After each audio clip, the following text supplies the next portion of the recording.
Hope I don't crash. I don't think I will. Okay, today is Prisoners of War, week 7. You've got one more section, and let's get started. There we go. Yay! Last week we discussed the leaks, the conferences, some of the war scene and gore in the books, and in some of Second Life. During war, you have to be prepared for the highest dignitaries of military officials to be captured and to be harmed and held ransom by your enemies. I actually one time got tied up and dragged to the river and thrown out of a city, even though I was an ambassador. So things happen, even though they shouldn't. Things happen. People are people, and they do silly things, as you've discovered recently where you are living. Now, beware the enemy cities of your homestone. You need to know who your enemies are. And if you take anyone for any reason, special interest, there's a value in negotiating release of an official. I ran into that several years ago where they took the head woman of a city, a very famous city, and I was the ambassador for that, and I was sent to negotiate. And the guy I had to negotiate with was another fairly well known scribe. It's a 3 hour role play. It was brutal. I mean, it wasn't like pair role playing. We literally sat there and had to negotiate back and forth for a release. Um, Oh my which I didn't see goodness. coming. I've never done that before, but I sat there for 3 hours, and then another person sat to the side laughing, listening to us going back and forth. Very old scribe that's also well known. But the point is, basically, it does happen. They did want ransom, they wanted some recompense. Apparently, I heard two stories as to how she got captured, but he claims he went up to the city walls and they wouldn't do something. I forgot what it was. And anyway, they ended up taking her, dragging her back. They stuck her in some weird place in the city, meaning you couldn't just walk in and get her. So sending a military to go rescue her was out of the question. And couldn't even find her really well. If you even found her on radar, you'd never figure out where in the heck she was. So basically, that was Or an how to injury, and that get went on. That was several weeks of role play.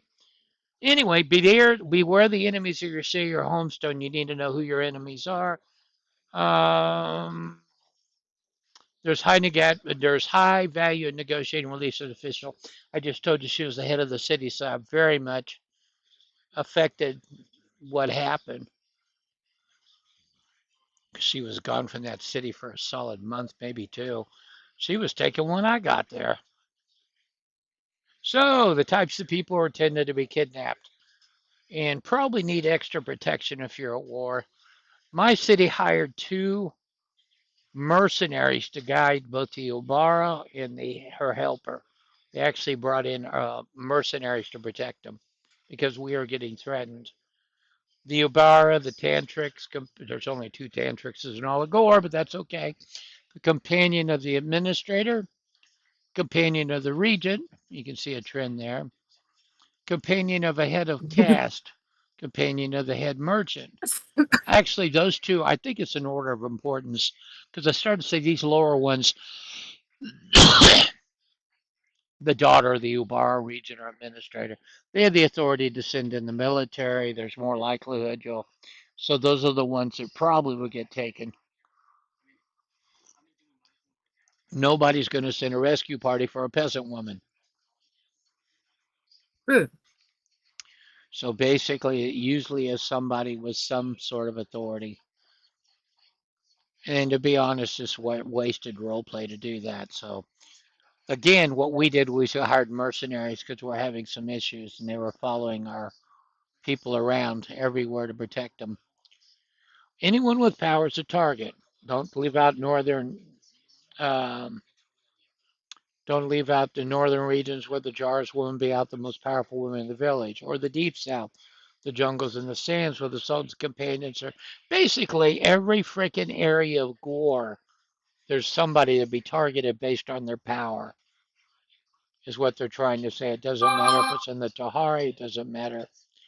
where it is. They all have people of power ruling and spouses and stuff that can be taken, held for ransom, and get some pretty good role play out of. Geography divides Gore. It determines its culture, language, customs, laws, your hair, color, eye, skin tone, jewels, piercing, clothing, the act thereof. The slaves in the Tari might cover up as much as the city free woman does, which is very, very true. Location determines where you are, where you come from, where you're going. So, all the powerful women may be captured by raiders, usurpers, homecoming thieves, treasonous attackers on the inside from inside the walls. There may be a revolution to overthrow the Ubar, destroy his family. The administrator of the regions are not exempted.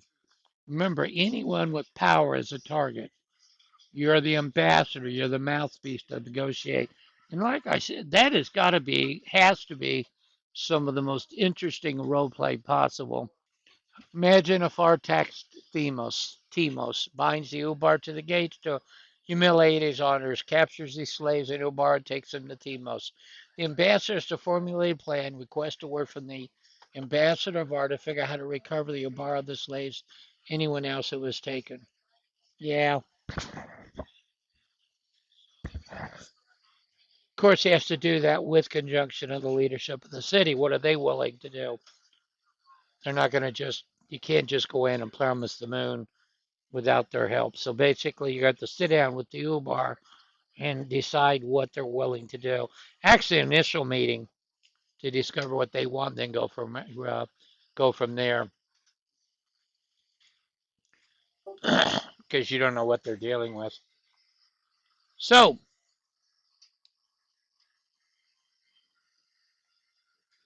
well, you found the rest in. Yay. If Timos Yay. refuses to negotiate, Gorians value life. You might have heard Gorian sea values honors. There's no use in killing a free woman.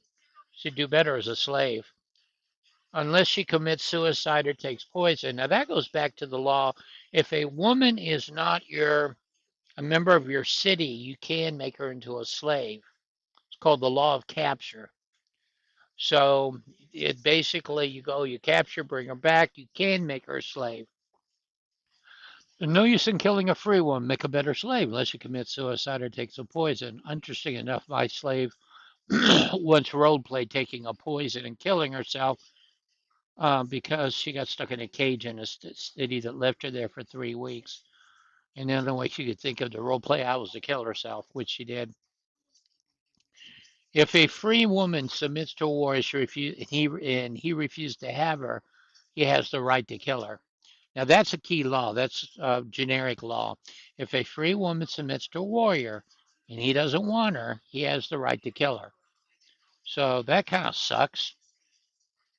So you're gambling submitting to basically you take a gamble submitting to a warrior. If he doesn't want you, he can just kill you off. Well, there goes your role play.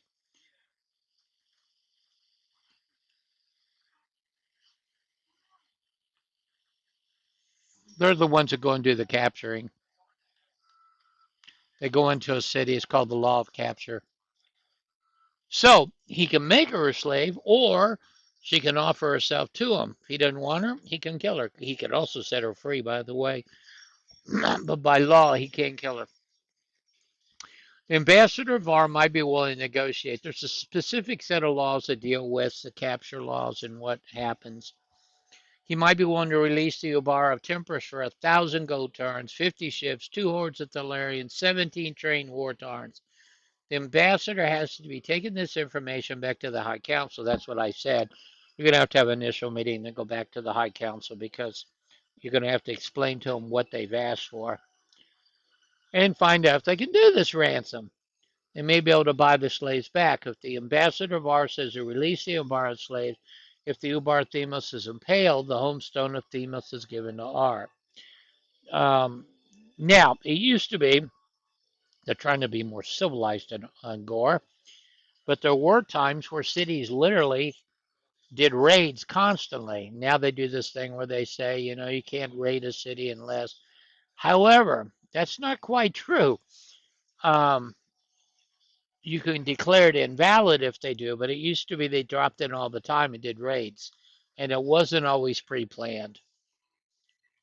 And if they've got your slaves and they've got your people and slaves, and you want to rule it invalid, good luck with that shit because they got them in their city. So if you want them back, somebody's got to go in and get them because they're not in your land to rule rope. It's like sending moderators. It's not like sending moderators going, sorry, the role play is invalid. No, it's not in your city anymore. And if they went in and they legitimately took the slaves and took the women and left, then you're going to have to go and figure out how in the hell to get them back. You can attack or you can negotiate.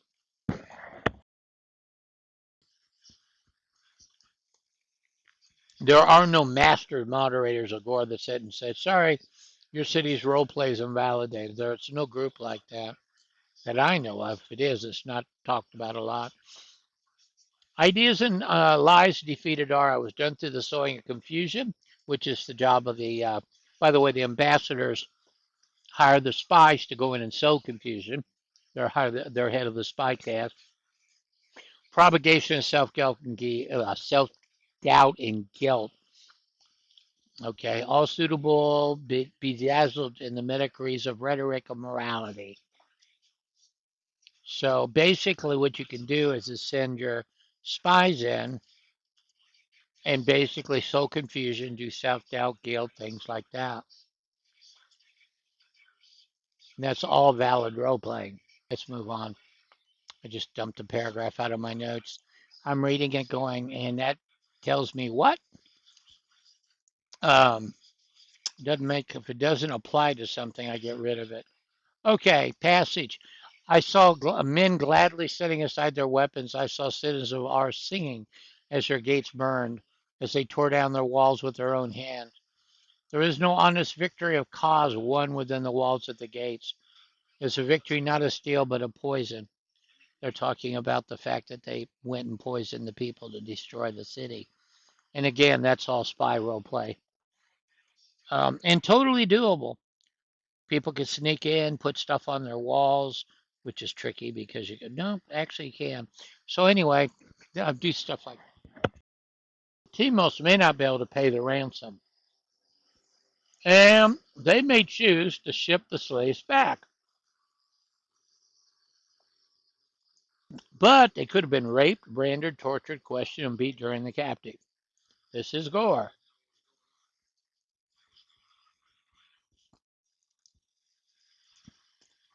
And that means you got to find some people willing to actually role play. I know a number of people that say, I'll go with the role play. If that's the case, yes, this could happen. Otherwise, you know, a bunch of people fade to black, which is bullshit. You do that in BDSM, not Gore. You're told in BDSM, if you don't like the role play, fade to black. That's BDSM. Gore, you're not supposed to fade to black. Yes, the ambassadors could do more talking, more negotiating, get other cities involved, which has happened before. There was once I saw 5 cities arguing. Get the merchants involved, trades and such. So it's an enormous fair because the stature of the ransom situations may turn out differently for others. It does not have to be quite so difficult. Prepare yourself to deal with anything. Tell the important free women of your city to cover up. Stay hidden during a raid. Many cities put in tunnels and things. We've got them here. They're supposed to do training on where in the hell they are.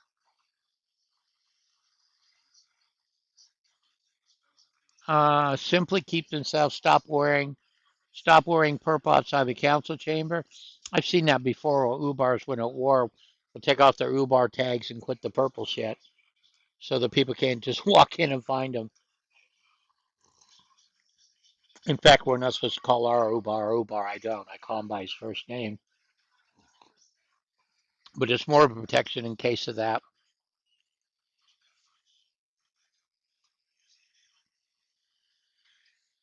Gore used to be a lot more fun when they did these raids out of the blue. Like I said, they've become way too timid. Imagine if the Ubars send the region administrators captured by enemy city or force. Ambassadors have to negotiate, visit with each other, send letters, have an audience negotiate a release that does not compromise the integrity of the Treasury. Have to keep the Treasury. Raids are a part of life. War challenges and fights don't cease. Yeah, raids should be a part of life, like I said. Negotiation be skilled to call it all. Yeah, negotiation skills will be called upon. Your critical thinking, penmanship, and tact is necessary to be on the field. You comprehend this lesson. Basically, you better have your forms ready. Keep an open mind. Sometimes all it takes is a challenge or a sword fight to make your dignitaries release. You can do a sword fight where both sides pick a warrior. Sometimes it takes more than that. Gorians value life. They may value coin too much. Coin has no caste. Where there's a raid, that's when you have to be aware. If you're afflecked or offline during a raid, as soon as you try and log in, find out what happened. That actually happened to me. I was at work, got a text message. Hi, some people broke into our place. They're burning it down. We're hiding in a closet. They're trying to break the door down. And I'm at work going, oh, hell. So in there was my mom, my slave. To see, my mom was there. I had two slaves at the time. All of them were hiding in a closet. And these guys from the north came in without warning in the Genesian port, broke down the door, started burning the place, went looking for the women to take them off. Luckily, they found a closet, locked the door, and were able to get out a back door to go down the alley. But they literally wrote me saying, we've got a problem. We don't know if we're going to make this because these guys are burning the place down. So that actually, I've lived through that one. It's nothing like getting a text message while you're offline going, hi, we're getting raided.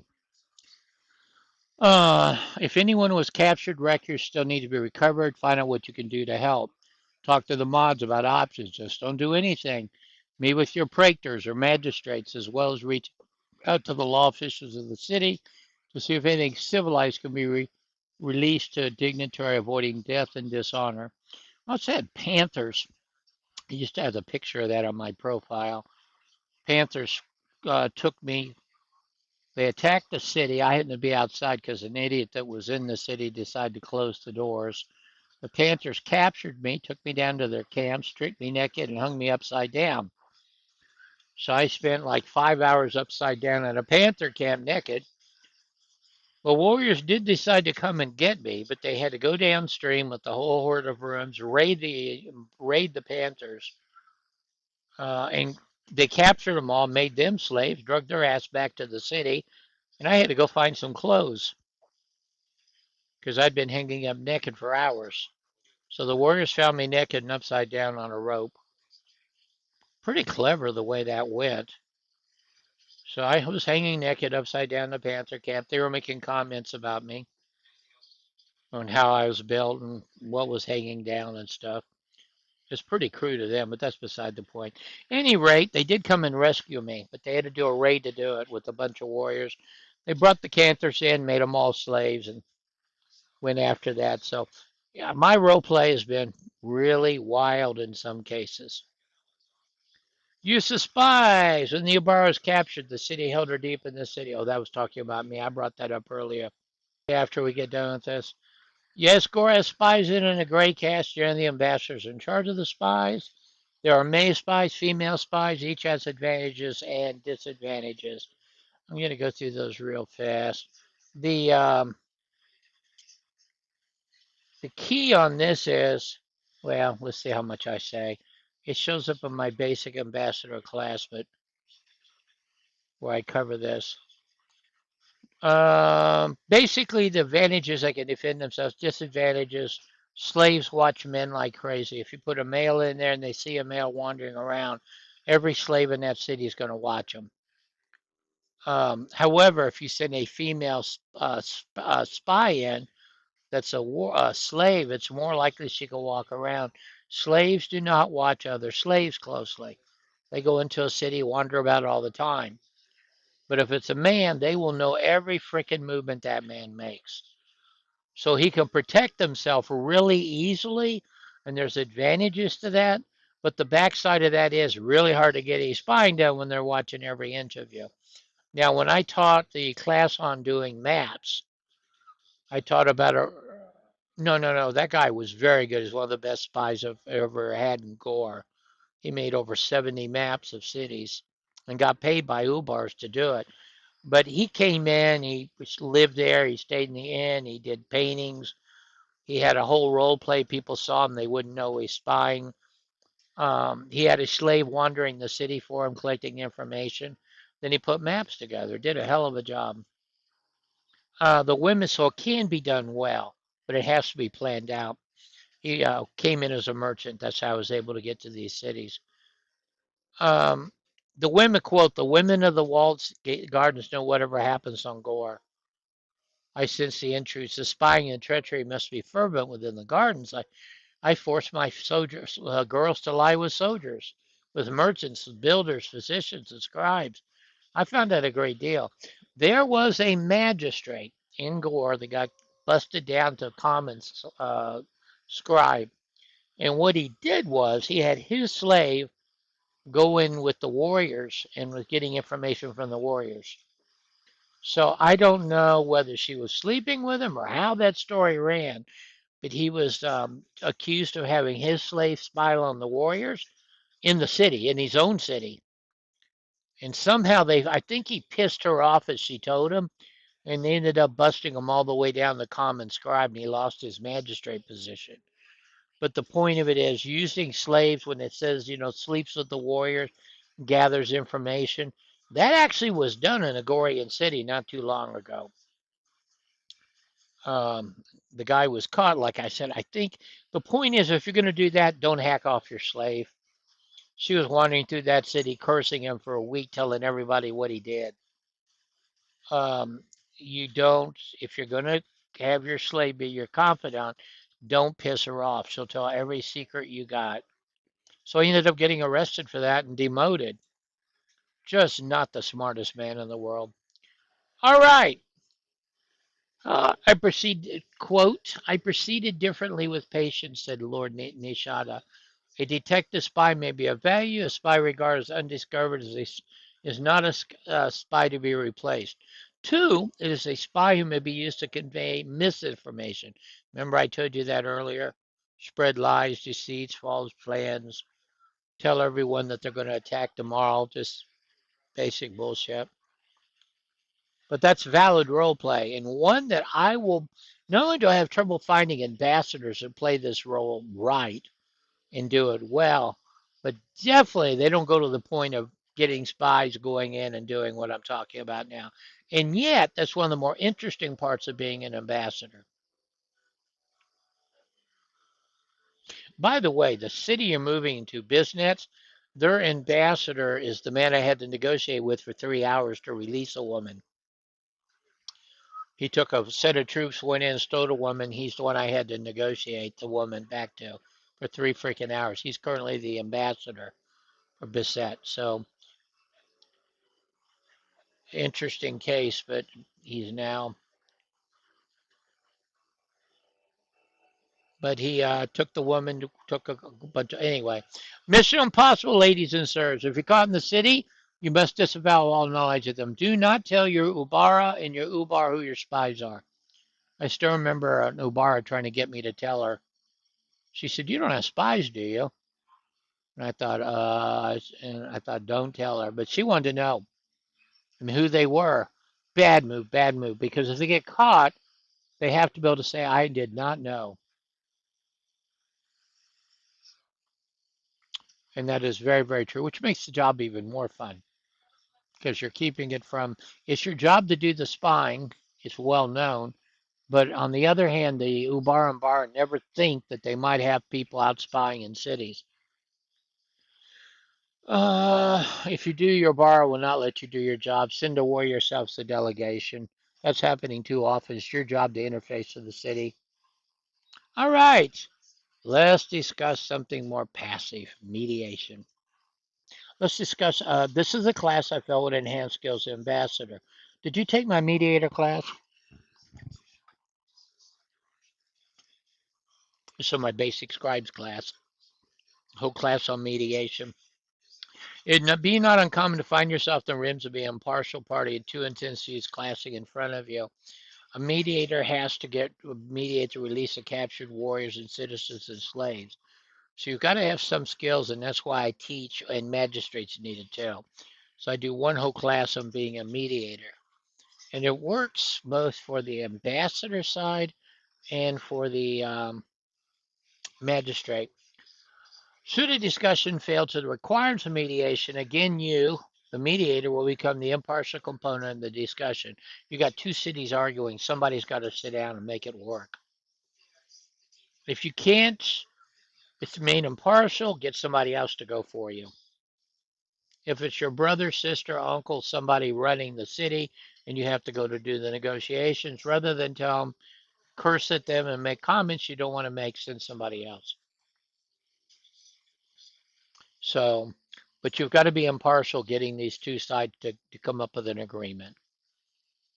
That's why I teach a class on that, because there are several jobs within Scribecast that require that ability. And it's a taught skill. I had a guy at Ankara said, I wish somebody had told me this stuff a long time ago when I did my mediation class in Ankara. Somebody actually shouted that out. Remember that each of the parties are decision makers. They'll be telling you what their expectations are. They'll be providing you information. It may come in quick and heated words. You're the calm one at all times. You're in control of the situation. This is that I always talk about when husbands and wives discuss or argue, do this. Reiterate all the information to them so they can hear what they are saying. That goes back to that. So you're telling me that, type thing. Expect when they rehear what you said they're saying, they may change their minds. And you and your calm continue to speak to each party until there's some sort of clarity. As you bring the unfolding of clarity to each of them, the value of your own calm legitimizes you. For now, you are not the authority. Authority entitled skillfully bringing clarity, a realistic dimension to the dispute. That's why it's important that you, like I said, though, that is unfortunately, and it used to be a common class within the Scribecast, but unfortunately, I don't think that's been taught in a decade. I've started teaching it again because as a scribe, there's too many uses for it. Now, I don't know why they always make slaves mediators. Half of them get mad at their masters. Then they make them the mediators for the mods rather for the sims. Making a bunch of slaves mods may not be the smartest thing. If you need to take time and there's an IC log, etc., you need to read, take the time, conceptualize what the dispute is. The members ambassador you're mediating IC begin the process of letting each of the parties know they're right up to a point, skillfully asking to verbalize how they changed the process or opt for some resolution. They want their person freed. What are you going to do about it? You want to keep the girl and you want a bunch of money. That's great, but these guys can't afford it. So how can we get it there? Next part. Both of the parties must feel like they're finding a solution. Win-win. One of the highest acts of respectability of others extend a sense of dignity to them that they're working the art of persuasion for resolution. Do not call them assholes or anything, or make any comments about what the F is wrong with you. Avoid that at all costs. The anger confrontations, counterproductive attitudes can spiral quickly. Why don't you just take your ships home and we'll just kill your people and go move on? If you're the one with the authority, assumed authority in the dispute, you know the interest of both parties. Skillfully weave the interest of consensus. That takes, and that's why I had a headache after my 3 hour negotiation, because I had to listen real closely to what was being said. What was he really asking for? What was his grief? Why did he take the woman to begin with? How did the situation get there? What did he need? It's like being in a court trial. I always say for magistrates, you should have a tablet in front of you and actively write notes as to what's being presented. That's kind of what happens when you try and do this type of negotiation.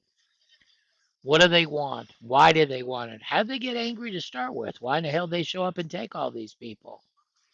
You need to figure that part out because then it gives you the answer how you can get out of this mess. It may be there's any number of things can be going on, but it means what they call active listening.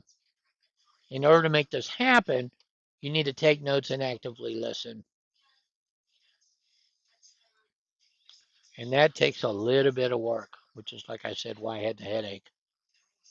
Aside from the fact it was extremely long role play. Okay, next part. The art of problem solving happens the part of you realize your interests will change. Perhaps will changing opinions better than no deal. You can use this when the stalemate may be the option. Overcome them with the who is going to raise above it and show some flexibility and compromise. Don't disrespect, don't despair if the resolution is not a smooth process. It may take a couple of trips. You might have some bursts of anger along the way. Hang in there, take a breath, breathe, regroup. It's just taking the steps to reach resolutions. Once you have skillfully executed the steps, you might not need all 10 steps. He's talking about, and I need to put that in my notes. There is a document which I did not, I'm going to go look for it and give it to you in a second and then post it into these notes. Oh, here it is. 10 steps to a successful mediation. These are called Bob's rules for mediation or moderation or mediation actually is what they're called. I have it on a I have it on a card and they're put into this. So here it goes. Number 1, you need to be with the decision makers. They need to be, don't just talk to the guy at the gate that has to be sitting there. Find the decision makers. 2, documents may be ready for trade alliance, safe passage, manifest decisions. Be right to a point. Build a deal. You don't want to keep hammering the guy, you're right. That's why it says to a point. The point is that both sides think they're right. So you got to be right to a point and make logical decisions about this. But you also got to realize that you got to show respect for all those that are engaged. Doesn't matter if it was a merchant that was pissed off, a peasant, somebody got angry. Find out why in the heck you're in this negotiation and who started this mess. Somebody come into the village and say that city stole my person and they came and raped everybody. Persuasion. You've got to go through and make logical arguments. That's why I said when I did my 3 hour role play, there was a woman next to us just laughing because she was watching the progression. He would say something and I'd counter, and she thought it was funny listening to what I came back on.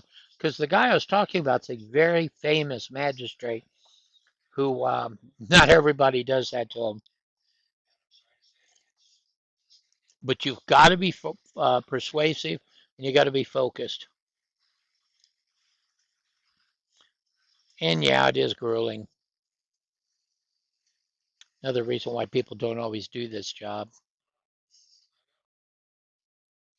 You got to be a problem solver. Work past the anger. Yeah, they're pissed, but what are we going to do about it? Saying I'm angry is not a way to get everything back on track. The issue is who's going to give a little. Maybe both sides. If you do this, we'll do that. We promise we will not piss on your garden the next time we raid your city.